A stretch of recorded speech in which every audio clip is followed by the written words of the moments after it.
Here I'm starting to prepare the head for the Boolean operation. You see, I'm duplicating the head and the eyes, making sure that they are slightly bigger. And then using live Boolean, I'm going to cut the shape of the eyes in the Dynameshed head.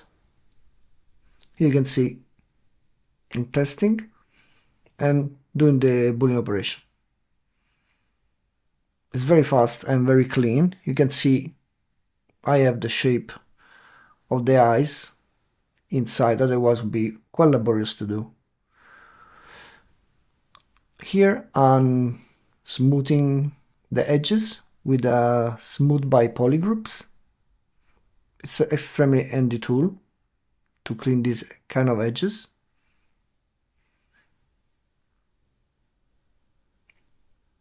I'm just reorganizing the heads, and in a bit I'm going to start to prepare for remeshing. Here I'm just making sure there are no gaps between the eyeball and the head, basically the eyelids.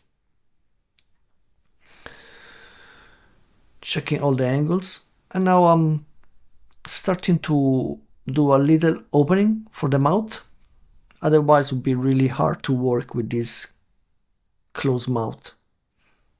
I'm masking the lower part of the jaw to create a polygroup. I'm masking the bottom part, which later will be open. Need to be really careful about these little groups of polygons, sort of stray polygroups there. It's a bit tedious, but it's very important to get it right and clean, so we can open them out just slightly, just to allow us to work. Here I'm separating the groups, doing a little opening, a little rotation, and digging inside just a little bit with a brush, just using the standard brush.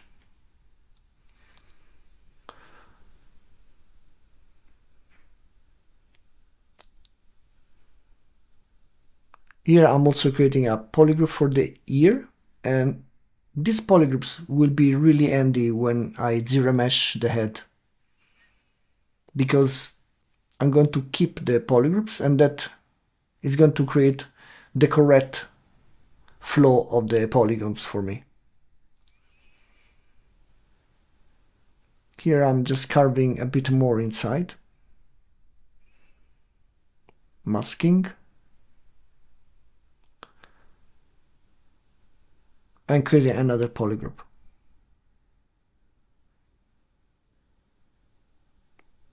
Now the head is ready to do the remesh. I just do a duplicate and going to zero mesh, keeping the polygons. Here I'm doing the zero mesh operation, and I start giving a target of 5,000 polygons. I need to zero mesh it a couple of times to get the right result. See, these polygroups are really helping me getting the correct flow. I'm trying different settings with adaptive on or off.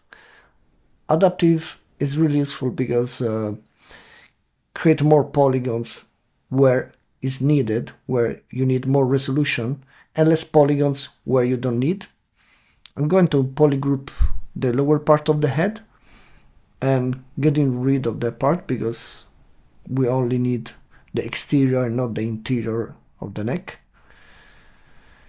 Here I'm checking the materials and doing another attempt. It's a fine balance between polygon counts and edge loops and cleanliness of the mesh. Above all, the loops around the nostrils, around the lips, and the eyelids are very, very important.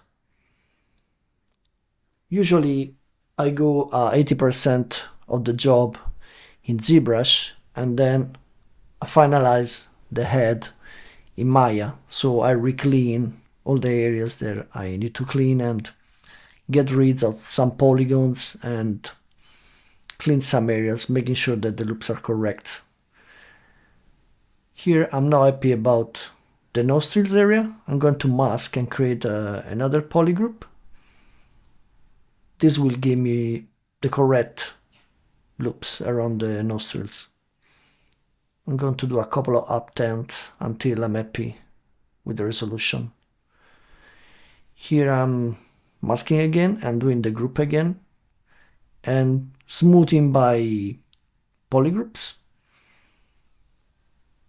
I think I'm going to get a good result here. I will try once again. See, the polygons are really clean around the nostril. It's a good polygon count. It's around 5,000 polygons. And I'm going to finalize into Maya now. Back into Maya, I have the low resolution mesh and the high resolution mesh together. And I'm using Quad Draw, making the high resolution mesh live. And this way I'm going to rebuild some of the polygons, adding some loops around the nostrils, smoothing with the Shift key, and trying to get the best flow. As you can see, most of the remesh has worked pretty well. I just need to finalize it. This would be much longer if I have to do everything from scratch in Maya. Of course, doing it in Maya can be extremely precise. You can control perfectly the amount of polygons and the flow. That's why I do this kind of hybrid technique.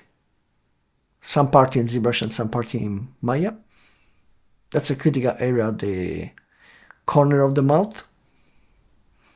I'm going to add a couple of loops and making sure that this part is really clean and the mouth can open and be animated later on. Here in a beta, I'm going to start to create the inside of the mouth as well, which is always needed. I'm going to mirror the head so I can extrude the edges of the lips and create the inside of the mouth.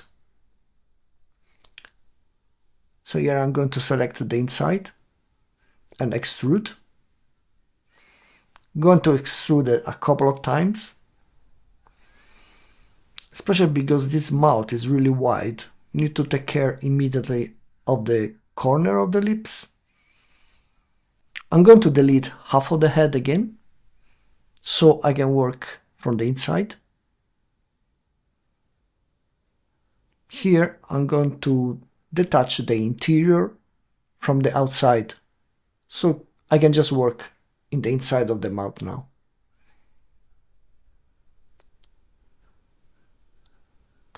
Here, as you can see, the corners are already crashing. I need to take care of that, otherwise it's going to be a much bigger problem later on. So here, just moving them and creating the correct angle.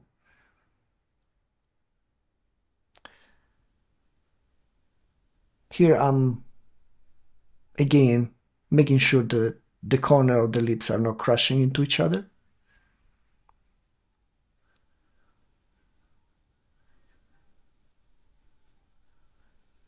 And creating an extra polygon, so then I can just select an edge loop and extrude again. See, I bridge the extra polygon, and this way now I can extrude. Will take a lot of extrusions and a lot of patience. You need to be really able to be patient and solve one problem at a time, I believe, in our job. Here, after extruding, I'm trying to reconnect the two pieces. There are more edges, as you can see, in the exterior of the mouth compared to the interior, so I'm cleaning up and removing some edges and adding some edges and connecting. We don't need all that resolution in the inside of the mouth, so I'm going by pair of edges and redirecting the flow and reducing the amount of edges in some areas. I'm connecting the exterior edges to the interior, merging vertices, making sure that everything is clean. Some double vertices here, cleaning up. It's mostly a workout cleaning up at the moment. So half of the interior of the bag is done, and I'm going to mirror it, adding more edges, smoothing the areas as much as possible. This will be finalized in ZBrush. Now I'm going to duplicate the other half and see connecting these edges here.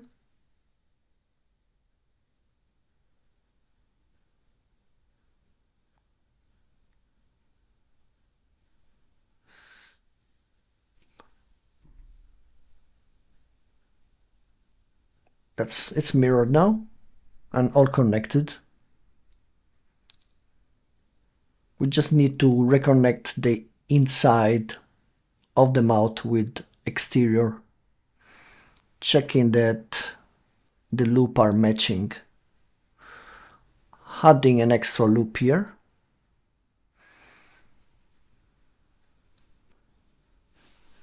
I think I'll get rid of half now and duplicate, making sure that it's merged correctly and merging the vertices. As I said, the interior of the mouth is very tricky, especially the corner. You can see, very easy to crush. I double check multiple times. It's a very critical area and I don't want to have it crushing. This will be very important when the character goes to rigging and animation. Now attaching, combining the two pieces. I'm making sure there is nothing odd in the inside, vertices connecting to the wrong sides.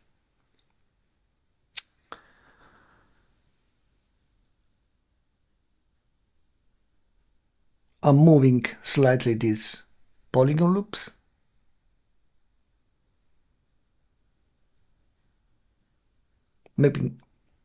Making sure I have a good angle. And the mouth looks correct. Now I'm quickly adding some UVs, as this will help me a lot when I go back into ZBrush. I'm going to polygroup by UVs, so it will be really easy to isolate the inside of the mouth from the outside, and also the upper part compared to the lower part. These are not really the final UVs, but these are just really useful for now as a work in progress. I can check the quality of the UVs of the head and having the correct polygroups for ZBrush later on. One last check and I'll jump into ZBrush again. Doing the UVs for the head. I'm going to just split in half for now, as these are temporary UVs. They're more than enough for now. I'm going to import the head into ZBrush. As you can see, the clear retopologized head with the UVs. and UV by polygroups. I'm going to store a morph target and duplicate a couple of times. Going back to level 0 and switch the morph target and then store a new morph target again. This is useful because when you subdivide, the head tends to shrink a bit. So storing the morph target gets you back to the original shape at level 0. Now I'm smoothing the interior of the mouth,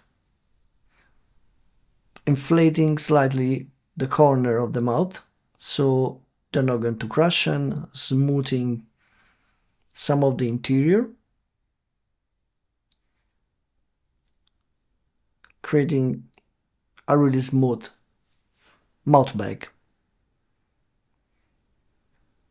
Here I'm checking the transition to the lips and digging a bit just to make sure there is a good ridge and good round shape in that area.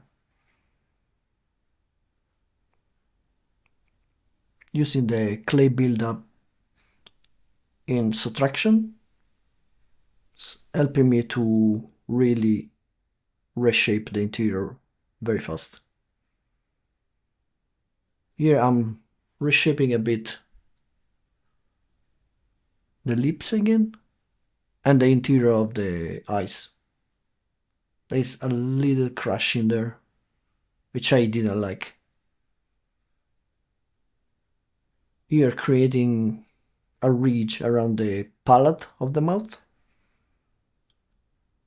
And going back to the lips, the exterior, getting ready for projecting details. So I have the high resolution on top and the low resolution under. I'm going to use the transparency with X-ray just to compare. The low resolution need to be tweaked a bit so that encompass the high resolution. Otherwise, when you project details, you're going to get quite a lot of artifacts. So as you can see, I'm expanding because normally the geometry tends to shrink quite a bit when you subdivide. Here I'm inflating just a little bit so the edges are not too thin. I'm going to level 1, hiding the interior of the mouth and reprojecting. As you can see, it's really easy to get artifacts around the lips, but I'm going to smooth it again with the morph brush. I'm going to repeat this 3-4 times, one for each level of subdivision. So you start at level 1 and then go up a level 2, level 3, level 4 until you reproject all the details. I set this to a hotkey, which is Shift-Alt-X, but this reproject is under the subtool menu, under reproject all. I strongly advise to create a shortcut because it's going to speed up your work. I'm comparing the high res and the lower res. Keep in mind always to hide interior parts like the interior of the mouth, the interior of the eyes, because they're going to create a lot of artifacts when you reproject. And also the corner of the lips and the lips in general, I'm going to mask it to avoid artifacts. We're almost there. The reprojection worked pretty well. I'm comparing the first and the second mesh and they work well, so I'm happy with that. I'm doing a final check of the head, clean, retopologized, all the subdivision levels are working, and going to the next stage. I'm quickly adding a capsule on the palette, and this is going to be the tongue of the frog, because let's think that this cutter is created for a production. Later on will be rigged and animated and probably is going to talk. So indeed, a very simple, very basic Thunk. I'm not going to spend too much time here, just really simple. I'm going to start to move and resize it, and then quickly sculpt it with Dynamesh and Zero Mesh it.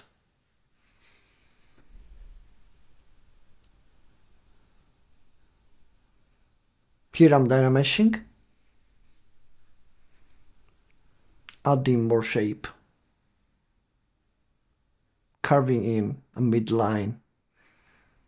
As you can see from the reference, the tongue of the frog is very simple, resembles slightly the human one, but it's just really blobby and simple, doesn't have too much detail. Most of this will come from texture and shading. Here I added a bit more detail, and I'm duplicating and starting to the operation of zero meshing. Here I'm zero meshing. The polygon count is going to be quite low. Many times before zero meshing I decimate the geometry. This will be much easier because I'm lowering down the amount of polygon to zero mesh, and I can retain a lot of the shapes. So the process of zero meshing this way is going to be much easier. See, this is pretty good, but for something as small as the tongue, I just really need a minimum amount of polygon. I'm going to delete a lot of loops manually. Here I'm quite happy with this one and starting to reproject. So going from the high res to the low res, reprojecting, storing morph target, going up one subdivision and reprojecting again. I do this a couple of times until I reach 4 or 5 levels of resolution, and I'm happy with the shape that I'm reprojecting. Once this is finished, I'm just going to get rid of the old mesh and just keep the new geometry. I'm almost done here. A few more steps. Is retaining most of the shapes. See, clean geometry, and I have all the details. I just got rid of the old one. So I'm going back to the foot. This is a Dynamesh foot. I'm going to zero mesh it. Here I'm going to create, by masking, a polygroup on top. As you can see, the polygons are not really clean because it's a combination of Sculptris Pro and Dynamesh. So I'm going to re-Dynamesh it and have really even topology everywhere.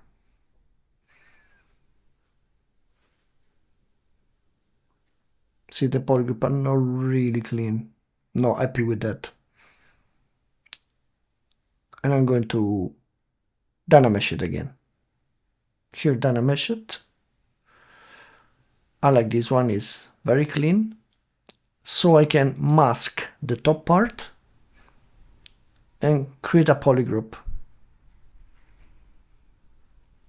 And get rid of the top because I need the part to be open.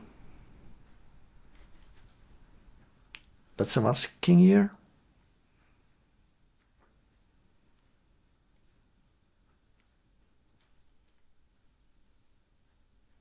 I'm creating the polygroup and smooth the polygroup again.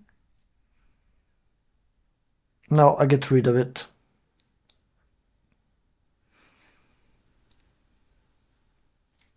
I'm trying also to use the knife brush, but the result was not very good, so I keep it this way. Sometimes you really need to try different tools for what you're going to do.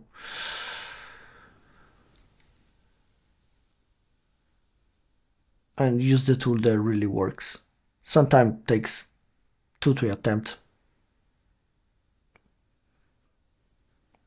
Now this is pretty clean, and I'm going to duplicate it and decimate first. So with decimation, I can decide how many polygons I want.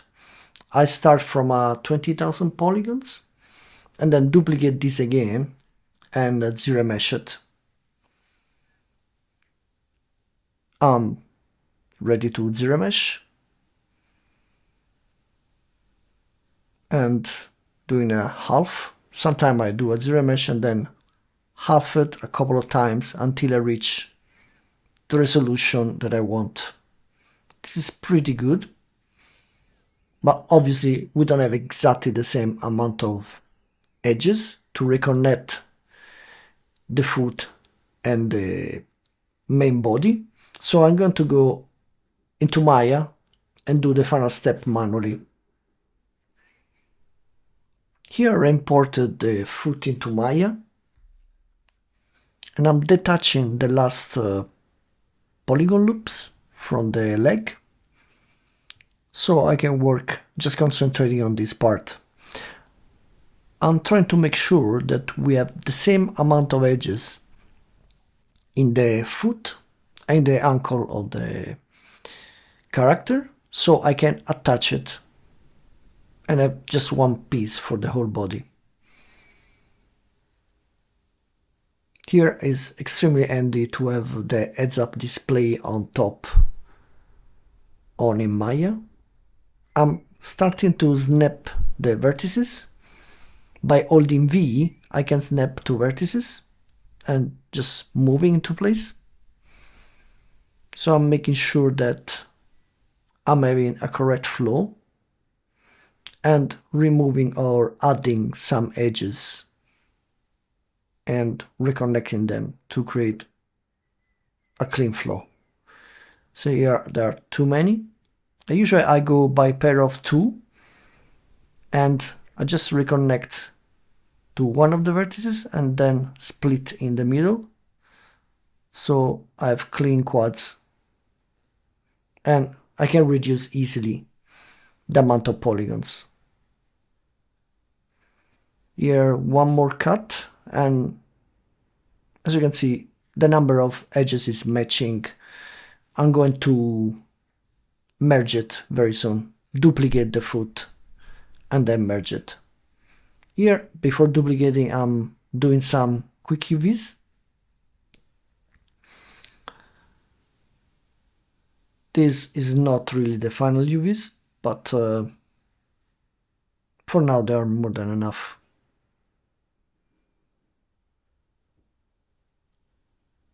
I'm cutting here the edges.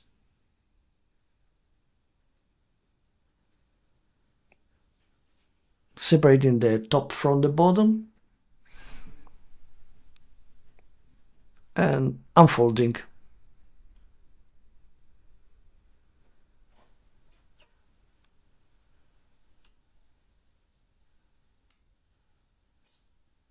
Cutting for a few more edges and unfolding again.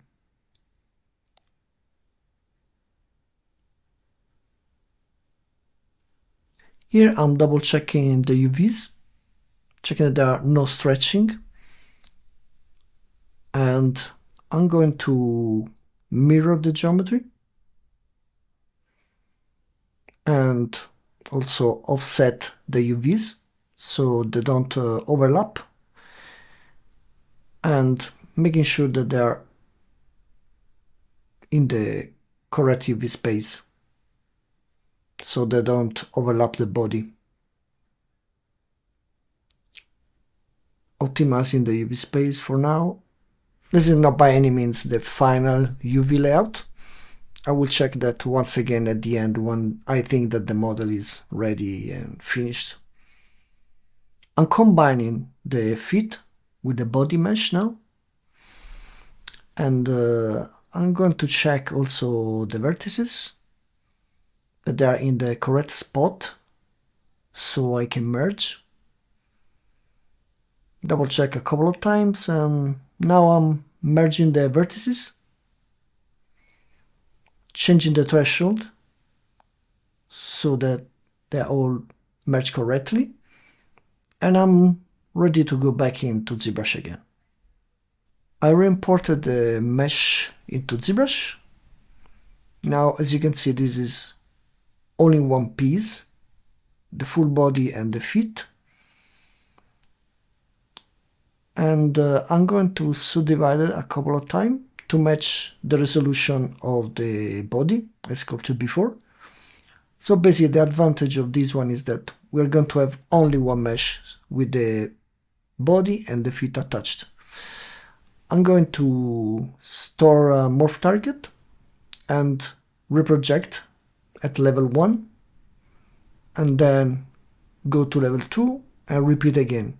Delete morph target, store a new morph target, and project all. I'm going to do this until I reach level 4, and then I'm going to do the same for the feet, so I can reproject all the details that I sculpted before onto the feet and onto the body. And then I can get rid of the old sculpt, and I'm only keeping the new geometry, which has clean topology, UVs, and is production ready. You can see now I'm going on to the feet, going back to level 1. See, I need to project this artifact when I project. I'm going to clean it with the morph brush. That's why it's so important to store morph target. And then I'm going to mask it. You should always mask these open areas because they are really easy to create artifacts when you reproject. So it's always better to protect with a mask. Now this is clean, and I can go to level 2 and reproject again. Then level 3, and so on, until I get all the sculpting reprojected back again to the mesh.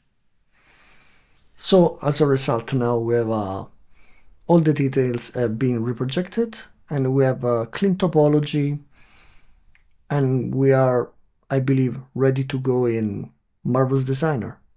Just a quick last look and ready to go. And this is the wireframe turntable.